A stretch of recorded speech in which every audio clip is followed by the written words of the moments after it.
নমস্কার বন্ধুরা, your kitchen চ্যানেলে আপনাদের সবাইকে স্বাগত। আজ চলে এসেছি আরও একটি নতুন রেসিপি নিয়ে। আমি আজ আপনাদের করে দেখাবো এই রকমই ভীষণই লোভনীয় আর ভীষণই টেস্টি আর মাছের তেল ঝাল।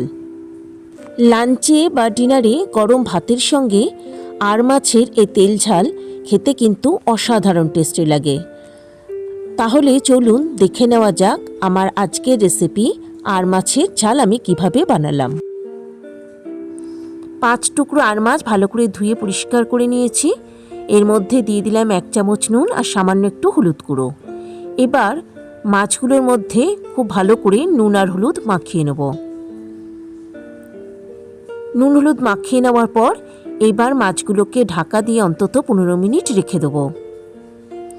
একটা মিক্সার গ্রাইন্ডার জারের মধ্যে নিয়ে নিলাম বেশ কিছুটা টুকরো করে রাখা পেঁয়াজ।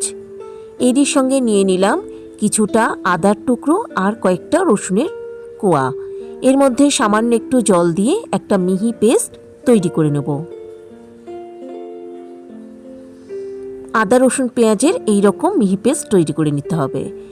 এবার ওই মিক্সার গ্রাইন্ডার জারের মধ্যে নিয়ে নিলাম টমেটো, নিয়ে নিলাম 2 কাঁচা লঙ্কা, সামান্য একটু হলুদ, এরই সঙ্গে নিয়ে নিলাম জিরে গুঁড়ো, ধনে গুঁড়ো, নিয়ে নিলাম কাশ্মীরি লঙ্কার গুঁড়ো আর দিয়ে দিলাম সামান্য লাল লঙ্কার গুঁড়ো। এর মধ্যে এবার দিয়ে দেব আমি 1 চামচ পরিমাণ টক দই আর দেব খুব সামান্য একটু গরম মশলার গুঁড়ো। এবার এগুলো জল ছাড়াই খুব মিহি করে একটু পেস্ট বানিয়ে নেব। প্যানে দিয়ে দিলাম হোয়াইট অয়েল। তেল খুব ভালো করে গরম হতে দেব। তেল খুব ভালো মতো গরম হয়ে গেছে। এবার এর মধ্যে দিয়ে দেব মাছের টুকরোগুলো। এগুলো থেকে বেশ তেল ছেটাতে থাকে, তাই একটা ঢাকনা এরকম ভাবে আমি একটু দিয়ে রাখলাম। কিছুক্ষণ পর ঢাকনা সরিয়ে মাছগুলোকে সাবধানে উল্টে দেব, যাতে মাছের অন্য পাশটাও ভালো করে ভাজা হয়ে যায়। তবে এই মাছ খুব বেশি ভাজার প্রয়োজন নেই।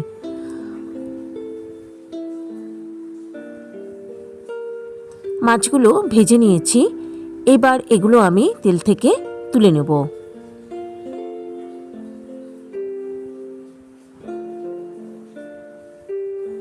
এবার ওই তেলের মধ্যে 2 তেজপাতা একটু ছিঁড়ে দিয়ে দিলাম। একটু নাড়াচাড়া করে ভেজে নেব। এবার এর মধ্যে দিয়ে দেব বেটে রাখা পেঁয়াজ, আদা আর রসুনের পেস্টটা। এবার খুব ভালো করে নাড়াচাড়া করে এই পেঁয়াজ, আদা, রসুনের পেস্ট ভেজে নেব। আর এই সময়ে আমি গ্যাসের ফ্লেম রেখেছি একদম হাইতে।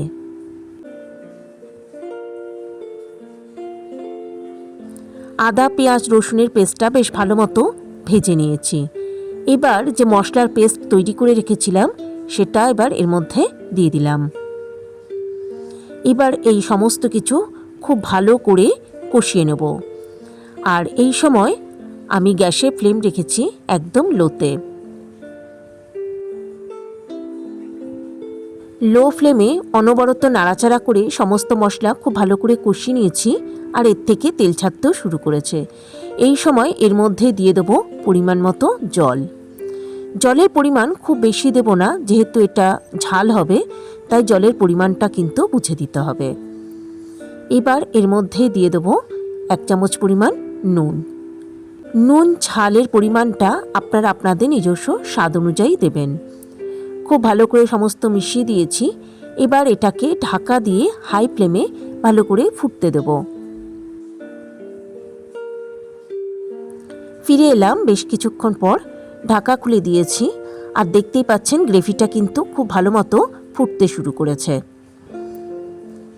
আমার সকল দর্শক বন্ধুর কাছে একান্ত অনুরোধ রইল আমার চ্যানেলটা সাবস্ক্রাইব করার ও পাশে থাকা বেল আইকনটা প্রেস করার। এটাকে আবার ঢাকা দিয়ে লো ফ্লেমে 15 থেকে 20 মিনিট রান্না হতে দেব। ফিরে এলাম প্রায় 20 মিনিট পর। ঢাকা খুলে দিয়েছি। গ্রেভিটা কিন্তু বেশ ঘন হয়ে গেছে আর এটা কিন্তু একদম রেডি হয়ে গেছে আমার আজকের রেসিপি আর মাছের তেল ঝাল। এবার আমি গ্যাসের ফ্লেম বন্ধ করে দেবো আর এটা ঢাকা দিয়ে কিছু সময় রেখে দেবো, তারপর পরিবেশন করব। খুব তাড়াতাড়ি কিন্তু এই আর মাছের তেল ঝাল রান্না করা হয়ে যায়, আর এটা খেতেও কিন্তু অসাধারণ টেস্টি লাগে। রেসিপিটা ভালো লাগলে একটা লাইক, কমেন্ট ও শেয়ার করার অনুরোধ রইল সকল দর্শক বন্ধুর কাছে। তবে আজকের মতো বিদায় বন্ধুরা, নমস্কার।